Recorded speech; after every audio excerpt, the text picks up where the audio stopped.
Before we get into this latest story, don't forget to hit the subscribe button if you haven't done so already. Would you like some coffee with your cow's blood? It's widely believed, and probably true, that Colombia's best coffee is exported. The high-income nations that receive the bulk of this are willing, and able, to pay bigger bucks for better quality. They're also seen as more adept at transforming the product in its crude form into a quality brew. Defined in Colombia, refined abroad, so to put it. Of course, gourmet or at least half-decent coffee is available in Colombia. Not all of what's consumed here is substandard compared to what's available in the likes of Europe and the USA. Nonetheless, much of it is pretty ordinary. This isn't always the fault of the alleged lesser quality coffee left behind in Colombia. A lot of the time it's down to how it's prepared.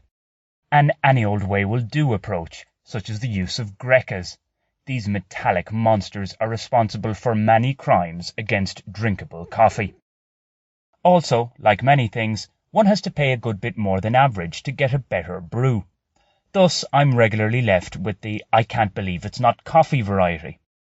It's similar in the dating game. Hence, I remain single. If one is reluctant to, or simply can't, spend big, one is usually left with little better than the dregs. Yet, I've recently discovered that many Colombians think there's more at play in all this than just inferior coffee brewed badly.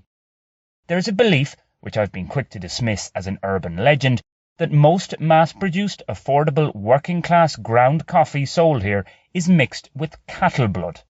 This is done to add more volume to it. This is a rather nauseating notion if there is a drop of truth to it, but it must be an absurdity, mustn't it? Well, it isn't for almost all the locals with whom I've discussed this in San Martín de los Llanos.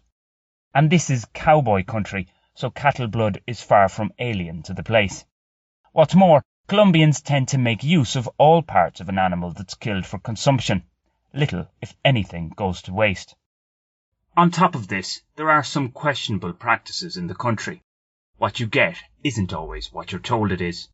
On the other hand, some do hold dubious beliefs, such as the idea that throwing water on your face immediately after exercise will leave your facial features in a stressed state. That might explain a few things for me. Now, while I'm no scientist, I figure a quick lab test of the alleged cattle blood coffee should tell us if it has the substance or not. I say cattle blood as I assume that if the practice is real, it matters little if it's from a cow or a bull, although cow's blood probably sounds slightly better for marketing purposes. Well, if you put cow's milk in your coffee, what's wrong with a little cow's blood? So, can those with the means to do so stem the flow of this ruddy rumour and test these cheaper and cheerful coffee brands for traces of bovine blood? Time to bust this myth. Or are we really being fed a load of bull? It wouldn't be the first time we've been told something is other than what it actually is. Have you subscribed to this channel yet? If not, why not do so right now? It's free and only takes a second.